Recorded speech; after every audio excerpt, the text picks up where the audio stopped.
The historic Willcox Theater is inviting everyone to celebrate its 78th anniversary in a big way. And Heather, you may know a little bit about the festivities they're having. Just a little. My vocal group, the Manhattan Dolls, are actually going to be coming in all the way from New York City to perform. But you know what? That's just one of the many things going on.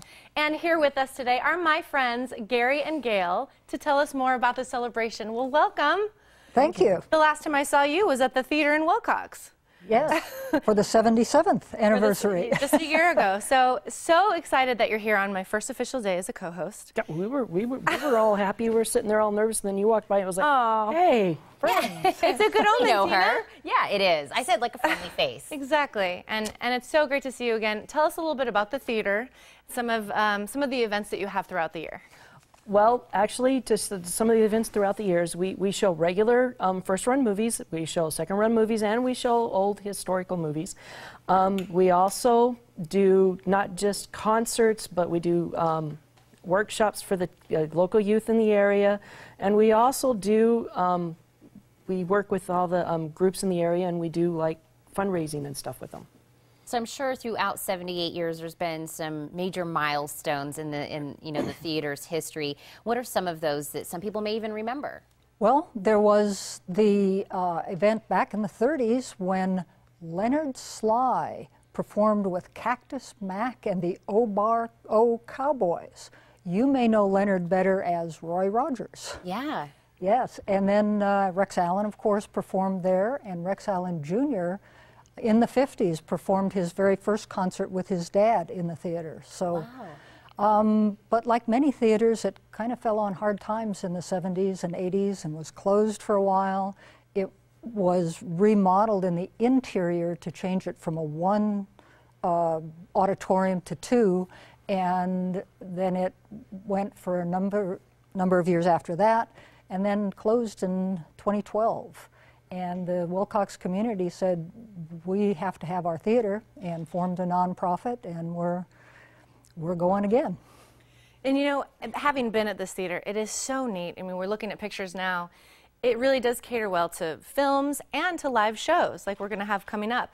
And on the note about the story that you were just telling, you're actually asking for stories throughout the years for this upcoming celebration. Tell us a little about what you're looking for. Well, actually, I can put it into more like a metaphor, like a salt and pepper metaphor. We have the salt, which is our background for, you know, we know the history of when it opened, why it opened, how it opened, what it was open for, when it closed, and all that. But what we're actually looking for is more the nostalgia, the pepper of the stuff.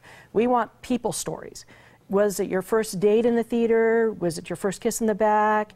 Did you work there? What were some of the events and stuff that you did when you were working there? That's the kind of stuff we'd like people to come out and tell us about. And are we asking them to tell these stories at the big celebration? Well, what we'd like to do is just find out who all these people are. We know there are folks in Tucson who have Willcox connections.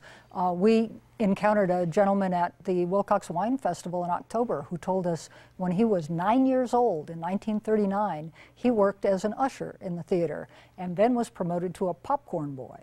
And he just said it was the most wonderful thing to be able to go to that theater and see the movies, and it was just beautiful.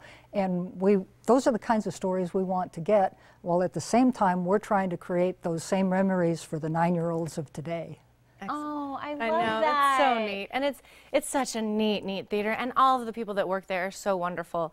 Now, you said a little bit about fundraising. Do you want to talk about that at all, and what your fundraising efforts are for? Well, obviously as a nonprofit, we have to do that some for ourselves, but we also work with other groups in the community.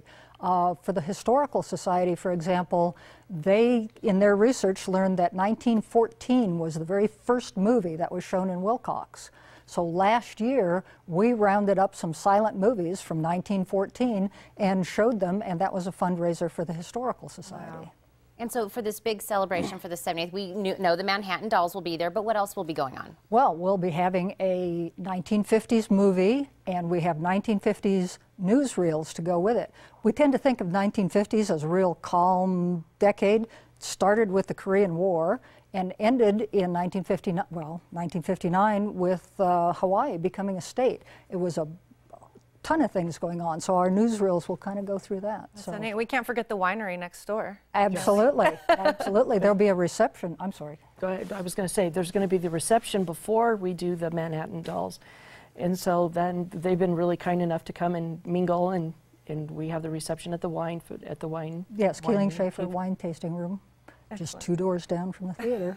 So if someone maybe in Tucson hasn't had a chance to, head over to Willcox to see the theater, this is the perfect opportunity because you guys are going to be taking a look back and also kind of looking towards the future with fundraising and doing things with the theater from here on out. Yes. And if you're looking for a good quote, the best way to kind of say is we're small, we're intimate, and we are a Southwest Art Deco, just like up here you guys have at the Fox, I believe. So. Well, I know the group, the Manhattan Dolls, are super excited to come back and see you all, and I can't wait to tell them I got to speak to you today on the show. If it makes you feel any better, I have 3 people at my house that are all happy already. So.